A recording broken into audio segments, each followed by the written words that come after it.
this off with you and showing you some things, but when I hop off, that's because I'm in the western part of the state today, and I'm getting to do an activity with some librarians. So if you see me scoot off, that is why. But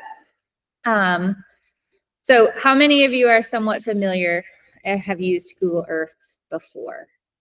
I see Colleen says yes. I'm sure Heidi. John has said yes. Perfect.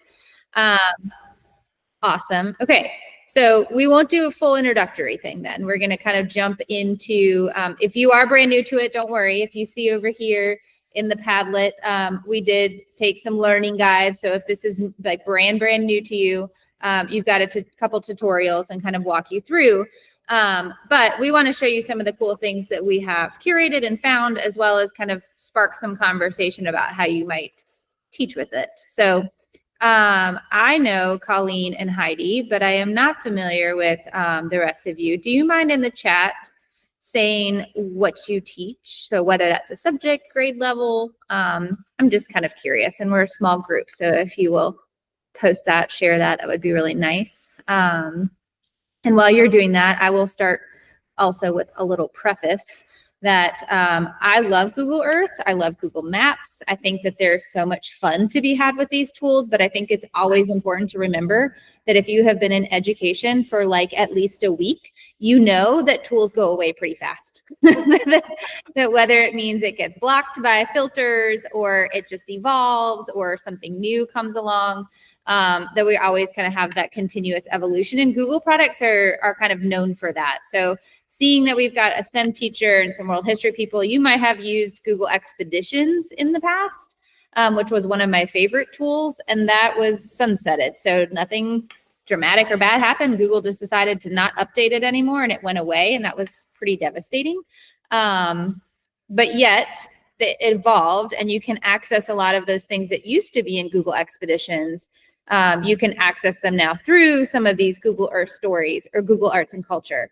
So just want to start, kind of with that reminder that while we are talking about specifically Google Earth, just to remember that a lot of these things are more about the skills and about the experience and less about the specific platform. So I'm guessing most of you already know that, but I think that's always an important thing to kind of frame this as.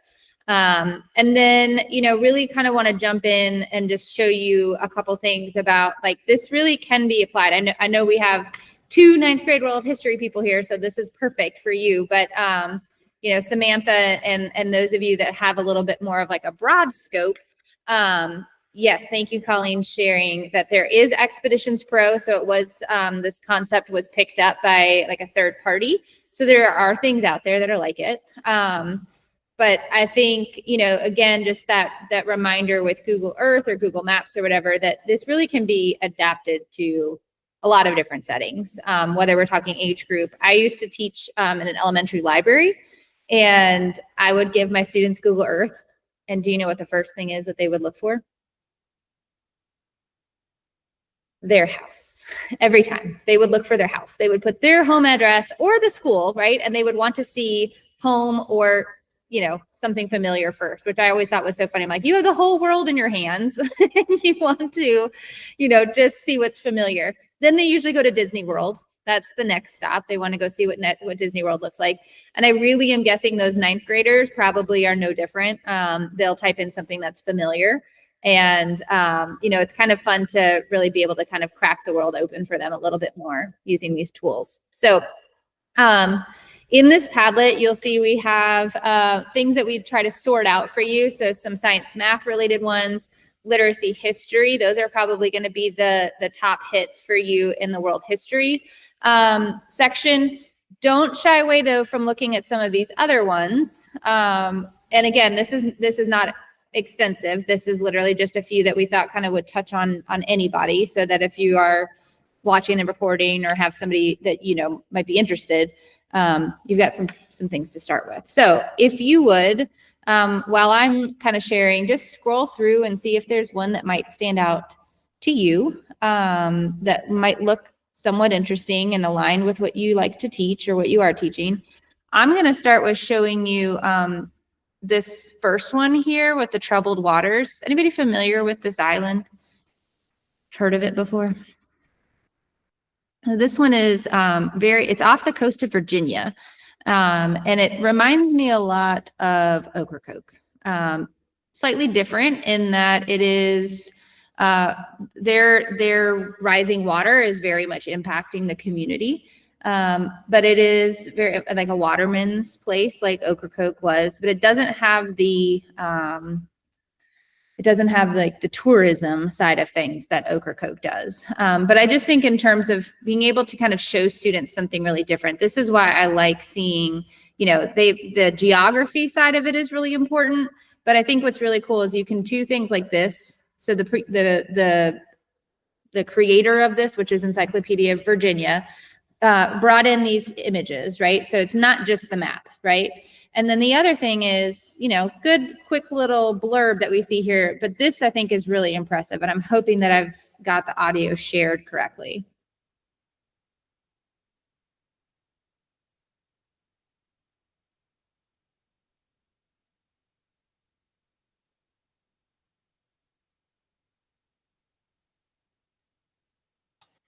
If it's supposed to be playing, it's not.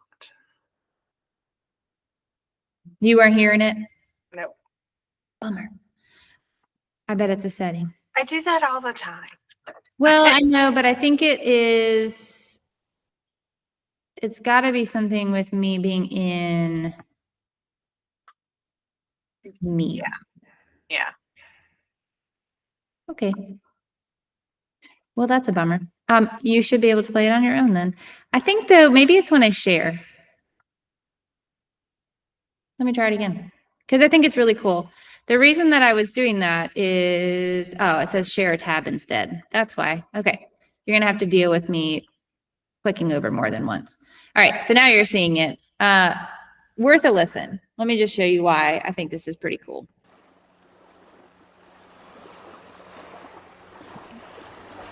Why do you go in search of arrowheads?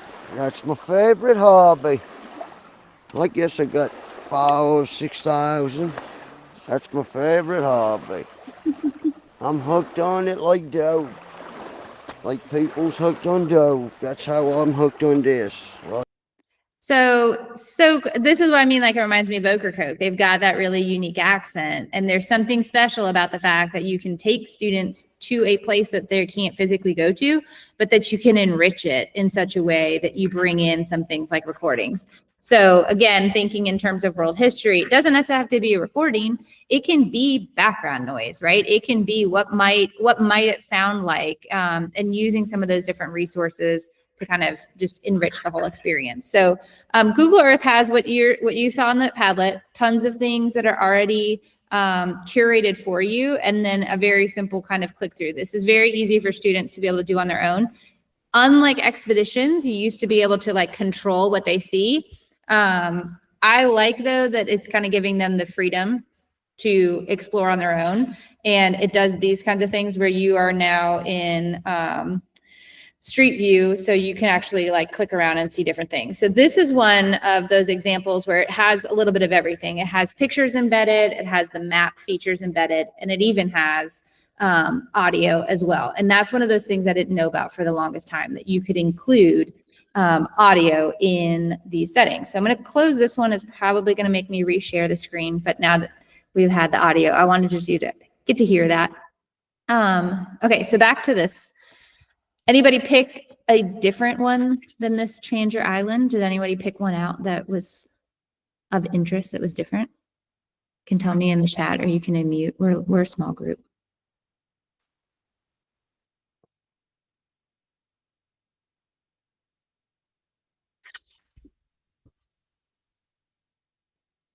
I'm not going to play it for you because I just changed it. But one of the other ones that I found that audio that I want to pass along is, this is one that a teacher made. So on your Padlet, if you scroll over here under learning guides, and then where it says teacher created blog on Google Earth projects, this is a teacher. So thinking your ninth grade teachers in here might be very interested in this.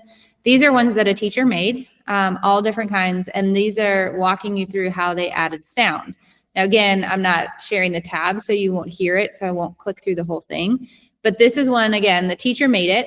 and knowing in terms of accessibility that not every student would be able to read the instructions or read the caption, the teacher recorded themselves and added the audio in here as well. So these are ones you can use. You don't have to, only rely on the ones from Google Earth and the stories that we shared with you. But this is kind of a cool way that you can see as a teacher, you can make it accessible, whether we're talking because of reading level, we're talking language barriers, or really just, there's a lot of kids who would prefer to listen than to read, right? It's a good way to just ensure that they're getting the information. So this one is, again, you can read the blog and there's a whole lot more information about how this specific one was made. So if you are into that kind of step-by-step, how would I make this? This would be the resource that I would go to kind of show you how to do that. We're going to talk about that in a little bit too, but I just wanted to give you kind of these first few views of what this might look like. The last one I wanted to show you, this one was underneath the science and math, so a little bit lower here with the baseball for all.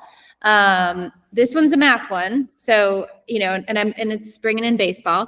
But those of you that might not work with a really specific subject area and are looking a little bit more broad, I know Samantha, you said you're K-5 STEM. This is, again, 7th, 8th grade, but could easily be adapted. There's some really interesting tools that are in Google Earth, so you don't necessarily have to use a full story to teach with. But instead you might look for, so this one is about using the tool to measure. So I'm going to go to Wrigley Field because that's where it's about baseball stadiums. That's where my brain went. But if you were not familiar, there's some pretty cool tools like this little measuring. And it says click points on the map to measure the distance. So really, this is not just a 7th or 8th grade activity, right? But yet some very cool ways that you can learn about perimeter, okay? And it's giving me right here the actual calculation of the perimeter and the area could be a good launching point for having some of these conversations. And I think, again, just making it, somewhat more of high interest and not just your more basic spreadsheet or worksheet kind of activity is pretty neat. So those were the first few that I just wanted to show you and give you a chance to see some of the things that exist. I have a couple other things, especially for the world history folks, that I'm excited to show you in a minute, but I'm going to pause for a second and ask Michelle, is there anything that you want to chime in here with this kind of introduction to all of this?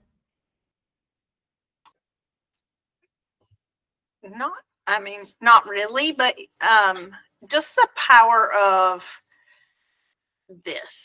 place-based learning, even if you can't get your feet on the ground somewhere, this right here brings it to them. And then like the baseball, making that relevant, you're teaching math. The students are always like, I'm never going to use this. But if you make it relevant, I think part of that was like how far do they have to hit a home run, and making that relevant to a boy. I'm a boy mom, and that would have been amazing because you would have had buy-in from them. So as far as that goes, just exploring this, there's so many out there. I did see one that was like letters from space, and it's a great way to introduce your kindergarten students to the different letters, and just looking at finding these letters from space, it was pretty amazing as well. So again, we curated a bunch of stuff for you to play with here. And while I'm getting ready to show you something different in just a second, but to your point, Michelle, I was a baseball kid. So boy mom, maybe, but also baseball. I was a baseball girl. Why do you think I was definitely, yeah, me too. It would have been great for me too. Yeah. But for my boys, you needed more buy-in than me. I just wanted to learn everything, still do. But for them, it needed to be a little more exciting. So yes, true. I agree. Very true. And I think that there is something to be said about some of this technology. And again, I know a lot of you probably use this because you shared that you're already very familiar with it. But I think that there always needs to be these little sparks and reminders of it's out there. So I became a history buff, and really started being very invested when I learned more about Roman history. That was the thing that probably caught my curiosity. And when I look back and remember, I learned it in 8th grade. So world history was 8th grade where I grew up. And I remember seeing those illustrations in the textbook, right? So highly imaginative, not realistic at all. But it was enough to spark my imagination to be super curious about it. And it made me want to go to Rome and to see the Forum and to stand in the Colosseum. And I've now done that a few times. And I think that it all started with kind of that idea of the teacher that I had really brought it to life for me. And that was without this technology. And now thinking about the fact that we can drop students using that Google Street View right into it, but then showing kind of the bigger context of everything at play there, seeing the stretch, right? Not just one single page of a map of the Roman Empire, but being able to actually show the growth of it over a matter of time would have been a game changer for me. So just kind of putting that little bit of plug in there that I think sometimes we remember these things, but just know that you really are kind of planting a seed of a lot of curiosity and lifelong learning in your students when you do these kinds of things. So, all right, so let me show you a couple more things, and I would love for you to click along. So if this is something that you haven't played with before, how many of you have used the timeline? Have any of you used the timeline feature? If you haven't, this is what Michelle and I got talking about the other day. So Michelle and I are working on to be wowed. Yeah, we talked about this the other day. Actually, we were meeting on 9/11, and so we were talking about something, and I asked her if this was something that she had played with before, and she said no. So when you are when you are looking at a location, so because we were talking on 9/11, I thought of Manhattan and in New York City. And as I'm kind of scrolling in, you'll see, getting closer and closer. But do you notice that down here, the time has changed? Okay, so at the very bottom, it is going to tell me the date. So I'm looking at 7/24/23 was when this picture was taken. And we have something up here next to that ruler where we were just measuring distance that you can actually change the time. Okay, so I'm now looking on April 9th, 2025. So it was a cloudy day, but I'm getting more of that kind of context of the buildings, right? When you go back in time, so let's pan out a little bit. Here we see the new One World Trade Center, right? But if you notice, we can go back in time. Sorry. We can go all the way back. So here's 1978. This one's a little tricky. It's a little black and white, right? This might not be as helpful as if we go forward. Now, again, still black and white. And I think that could be an interesting conversation to have with students is, the evolution of satellites and how our imagery has gotten so much better. But then if we jump ahead one little notch, this was September 12th, 2021. And I just think this is, again, one of those really powerful things that we could show our students in that we're able to go back in time in a very important part of time. And I would imagine if you see the difference here, I go from 97 to 2001, and that this specifically on September 12th. I would imagine that this was intentional, that they not only published this picture for us to use as reference, but also just thinking in terms of that they sent a satellite, that there probably wasn't a lot of intentionality behind taking that picture on that day. And then as you move forward, you'll see now we're in December of 2021, and we can see the empty area from where the World Trade Centers stood. And as we keep moving through time, we see the development of, what is now the memorial there, as well as the building of the new World Trade Center. But just giving them that timeline, I think this is really, and I'm showing you New York just because of the, it being a recent point in conversation with September 11th anniversary just passing. But, you know, you can do this in any location, that you can continue to see the change in time, and you jump ahead. And now we're starting to see, there is a good one, of the footprints, right? So those are the memorial, the footprints, and then eventually the building of the new One World Trade Center coming up right there. So if you haven't used that historical imagery, a lot of locations are going to have that. But again, that was right here next to the measuring tool, and using kind of showing that background.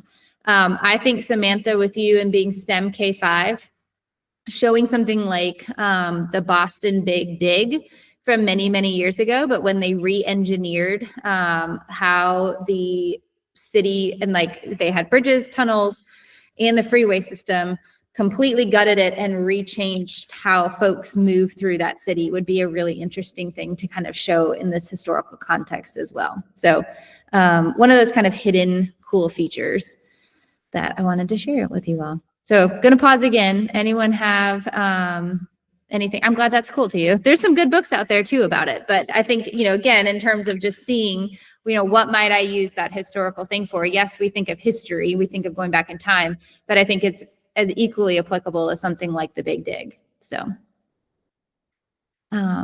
anyone else have any cool tool? I know both Colleen and Heidi are both tech nerds like we are.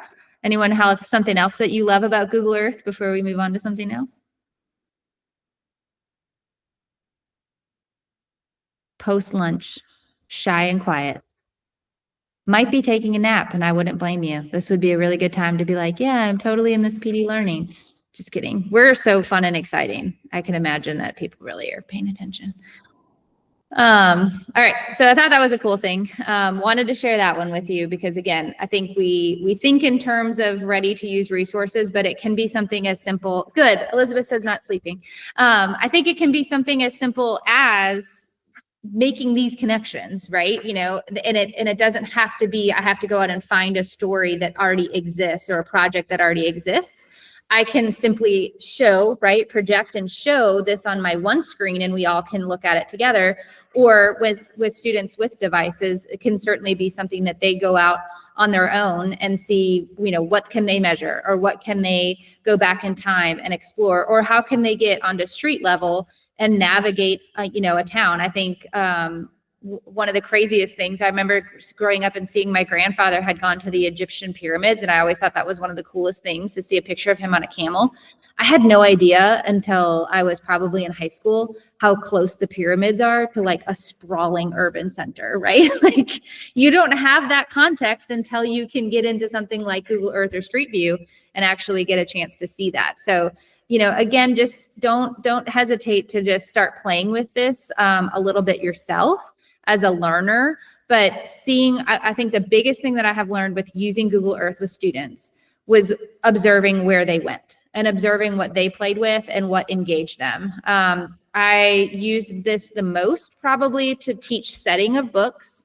So I would want my students to have a concept of something that we were reading or learning about together. I remember several years ago, the movie Togo came out, which is about the Iditarod dog. A lot of us know Balto, but Togo is actually the one that finished the race, or I think did the longest leg of the race, of the Iditarod, of that famous race. And it was just interesting to see my students who live in coastal North Carolina have no concept of like the topography or any of the like physical features of Alaska.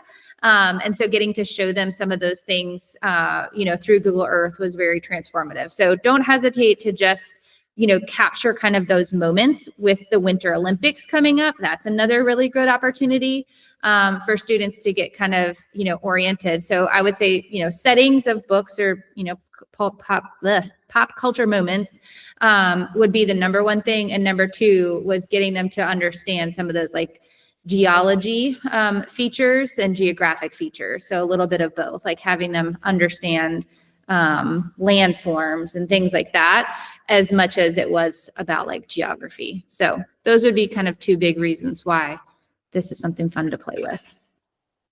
All right, Michelle, anything to add?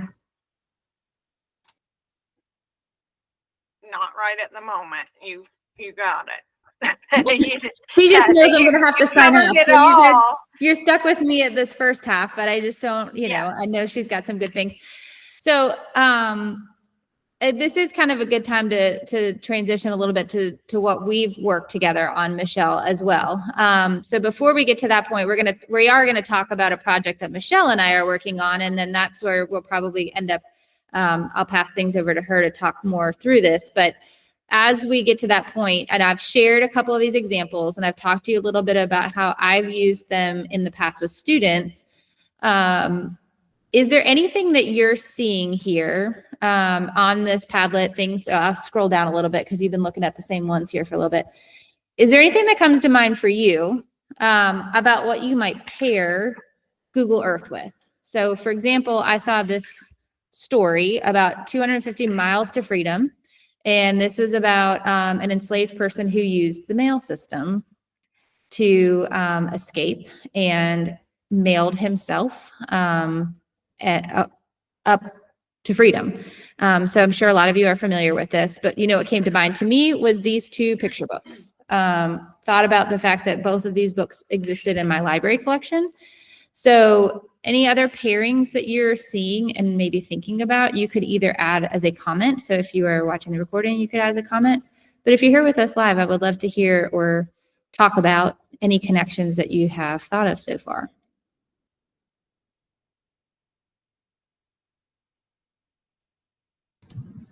I think I could use this. Oh, sorry. Go ahead, John. I think I could use this as a writing prompt, inviting my students to pick a place to visit and then write an explanatory essay on why they chose it and what they would do there or something along those lines. Probably link it to something that we're reading. I love that, Elizabeth. And I think that's really powerful. And it's one of those things that they're going to be more inclined to probably want to write about it because it's a personal choice. So I love that idea. John, what were you going to add? I teach world history, but I'm going to be in the spring, I'm going to be teaching AP world. And so we're going to be focusing a lot more on like travel and trade routes and connections and all that kind of stuff. And so I'm thinking it'd be a good tool as a visual to see these places instead of just sticking a static map up there and saying, here's where that is, here's where that is. You can have like a, like the plane in the beginning of Indiana Jones showing you where they're all, where they're all going and stuff. So. Yes, I think that sounds awesome. And I can, again, being empathetic with a kid who has that curiosity, just understanding the infrastructure that would take to build something like a lot of the trails, right? I'm biased to the Roman stuff just because it's so interesting to me, but to like actually be on the Appian Way and like see the cobblestones, those, that for centuries and millennia, like people have traveled, is such a mind-boggling experience. So for them to be able to zoom in and to see the infrastructure of something like that, or even how do you get spices from, the Far East across mountains, and, for them to kind of be able to like dig into that level of detail, I think will give them such a more realistic appreciation for it, that it doesn't, like we don't send things on the airplane, right? For a long time, these things were delivered by foot or eventually by train. And I just think that would be really interesting for them. I love that idea too.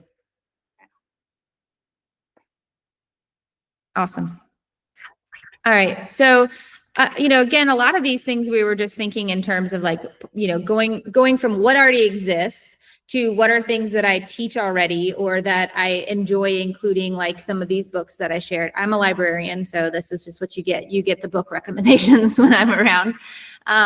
So one of the things that Michelle and I talked about was we were excited and got into, kind of speaking to what you were saying, John, about travel and kind of getting that worldly perspective. We were talking about that there's several Anne Frank stories. So several Anne Frank ones that are out there to use with Google Earth. And that's awesome, right? Like that's a lot of students read that diary and they're start being curious about the Holocaust, and they are curious about Amsterdam, for example, which is such a cool city also visually, to kind of get a chance to see bird eye and to walk through some of those canals is really interesting on Google Earth. But it's also somewhat limiting, right? So when we talk about Anne Frank, that's one perspective, that's one voice, one story. And so the reason we're even talking to you today about this is because Michelle and I got into talking about how might we create a story or a learning experience for students that is a little bit more comprehensive. So Michelle, do you want to talk a little bit about that? Sure. So Molly inspired me to read some books, and one of those was The Three Sisters, and by Heather Morris. Heather Morris. I was like, Hannah, what is that one? She wrote anyway, it doesn't matter. So The Three Sisters by Heather Morris. Well, these are survivors of the Holocaust. And it really just opened my eyes to the fact that, in our eyes, or in my eyes, war just ended and it was clean and everything went back to normal. Like, okay, today we're at war and everything's chaos, and okay, tomorrow the war ends and the next day everything is just back to normal, because I don't have that viewpoint that they do. So that's kind of where my limited world was until I read this and started reading all three of the books that Heather Morris has wrote about different survivors of the Holocaust and their different stories. And so I talked to Molly and I said, I would love to create their journey from before the war, from their home, to where they end up in the end, and have students be able to experience what that was like and how far they traveled, either by train or by foot. And when we say train, it was not, Amtrak. It was in the cattle cars, slammed in like worse than cattle, and just go through their journey, because so many of our students can't get to these places to see, but also to build that empathy of what really happens in a situation like this. For me, using Google Earth allows students to explore other places. I mean, a lot of them don't get out of their neighborhood areas. We say out of their county, but a lot of times it's even more limited than that. So getting them out in this manner helps to broaden that world for them.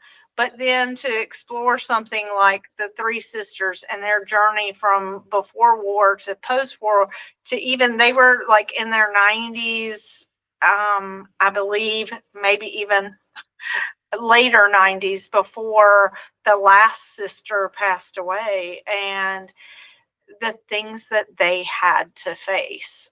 So anyway, that was where this came from. A passion project, so to speak, but it really opened my eyes to what my limitations were. And I live closer to Fort Bragg, so living in an area that is a military area, having relatives in the military, and yet having such a limited worldview, or whatever you want to call it, it opened my eyes and made me want to help our students to see a bigger picture. And I think, again, I think you guys are all here because you have that interest, right? That you have this interest in being able to show them a lot of the world. But I think, again, to Michelle's point, a lot of times we don't even realize what we do have access to. And this is one of them to me, where, you know, the entire, I hope someday to go. I don't know that it would, I don't look forward to it. And I don't think it would be an easy trip, but I do think that there's something to be said about getting to visit these places that have been preserved, as, you know, places of memory. But I also know, it's a very tricky thing when you're talking about students, right? Very few students are going to get these kinds of opportunities as well. And I know, based on how I have always been, I went, this is really probably not the right thing to say when you just dropped into Auschwitz, but when I went to Las Vegas for the first time as a teacher, my students in Dare County many of them have never seen an escalator. Okay, we don't have escalators in Dare County. And I went into one that had a spinning, like literally you just went around like this and spiraled up on an escalator. It was the craziest thing I'd ever seen. And my first thought was, I have to take a video of this to show my students. And you know, because you just do, you want to show them the world. And I think that something as silly as finding an escalator, because that's a new experience for them. But then we can take it all the way to something like this, right? Where there are these amazing 360 photos and videos and experiences that we can, whether we're going back in time, like we did in New York City, or going into some other part of history like this, where, you know, this is a modern, and helping students understand that, you know, and getting into the conversation about why might we have these museums, and this is a really hard piece of history. Why are they preserved? Right? Why is this a place that people still visit?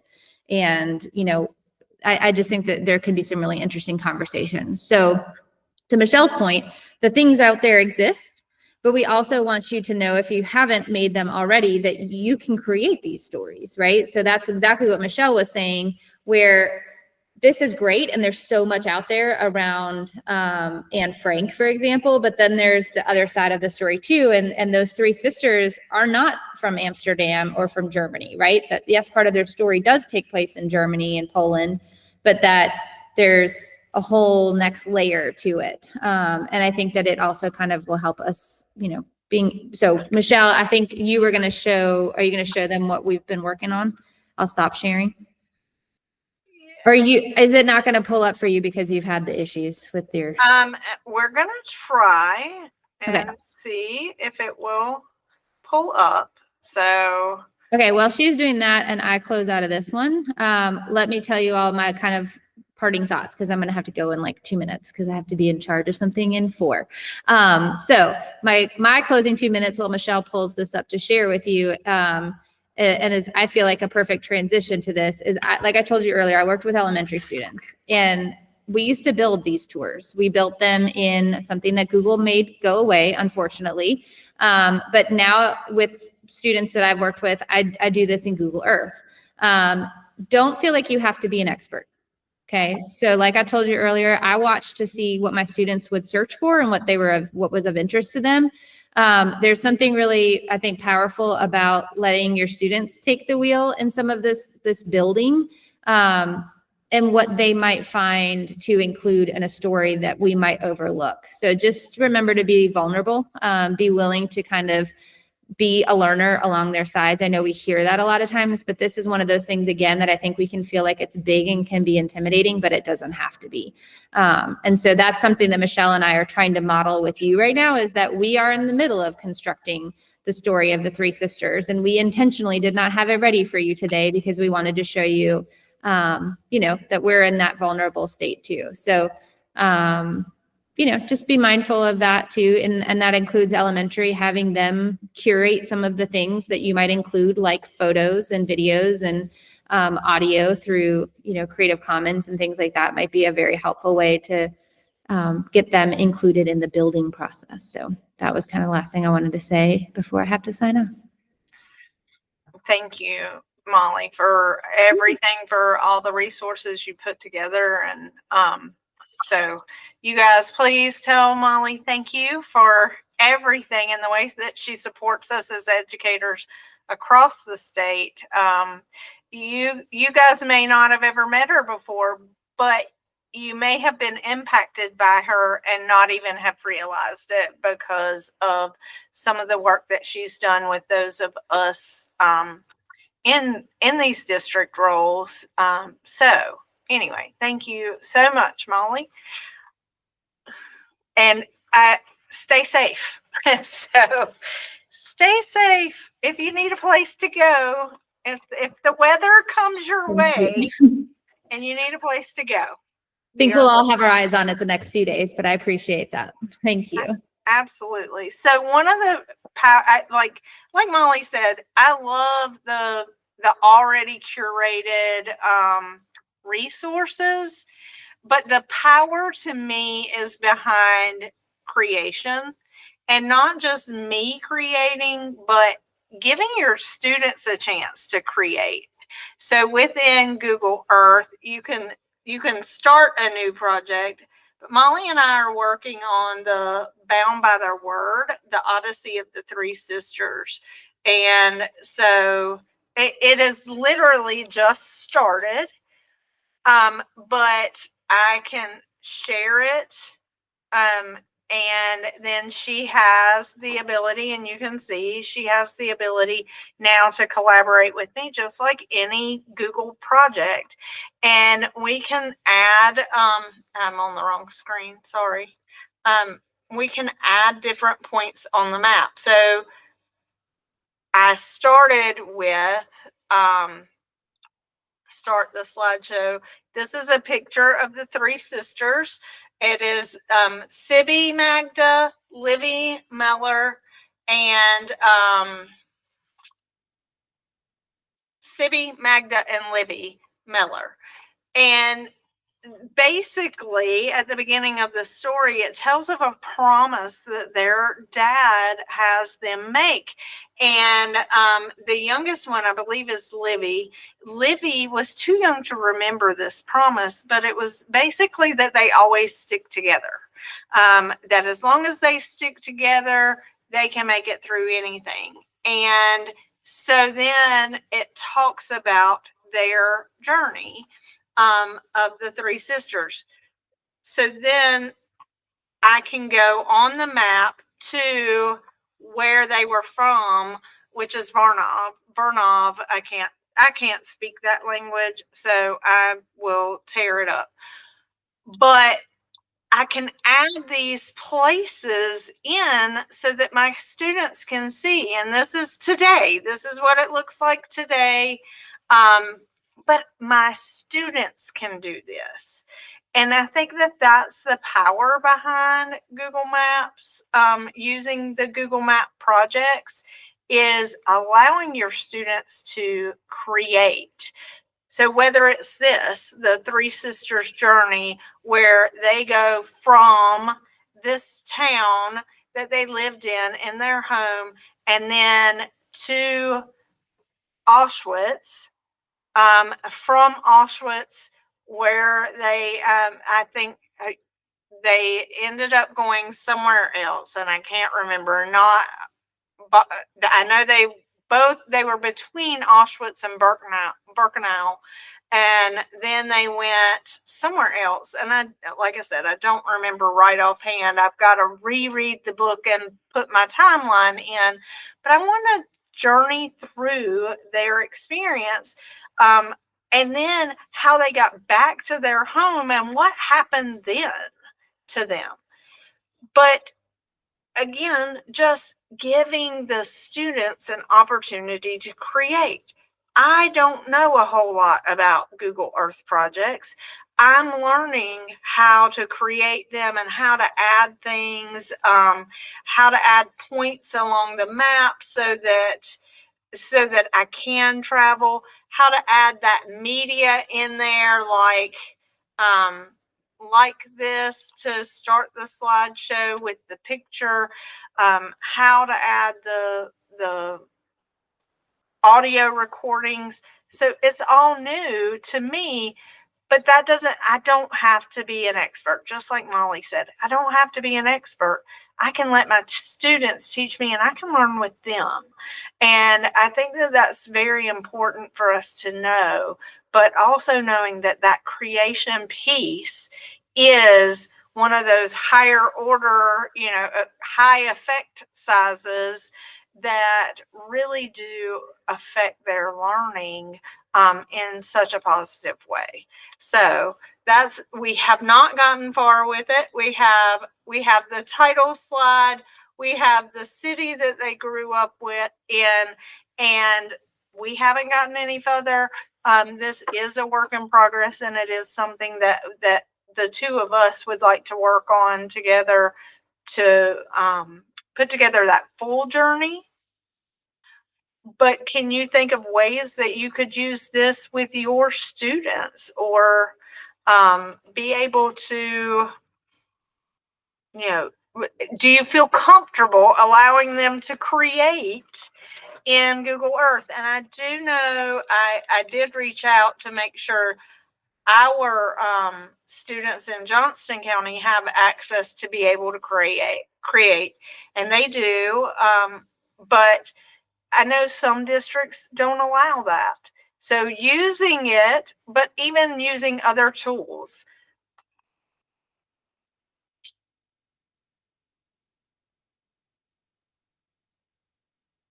I'm going to close this tab real quick. I'm going to go ahead and pull up our attendance code and share it. But some other things that I've done along the lines of the creating in Google Maps, there's also, I've used Padlet, but there's also Google My Maps.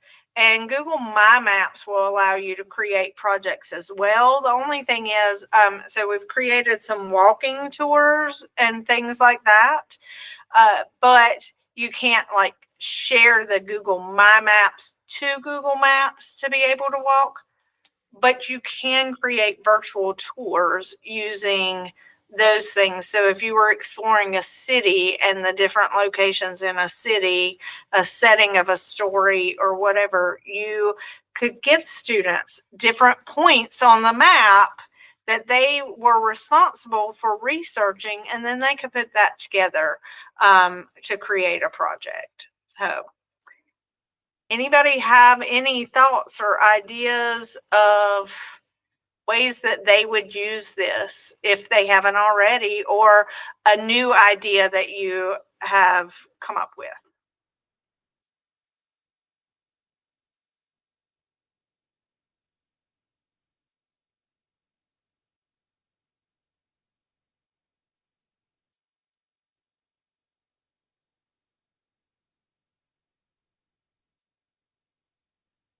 Any questions before we sign off?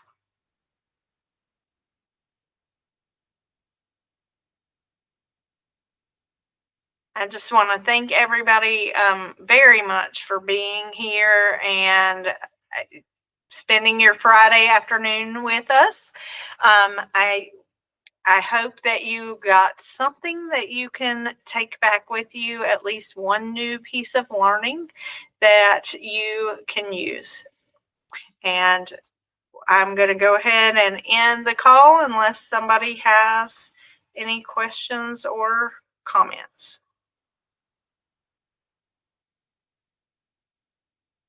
All right, I'm ending the recording now.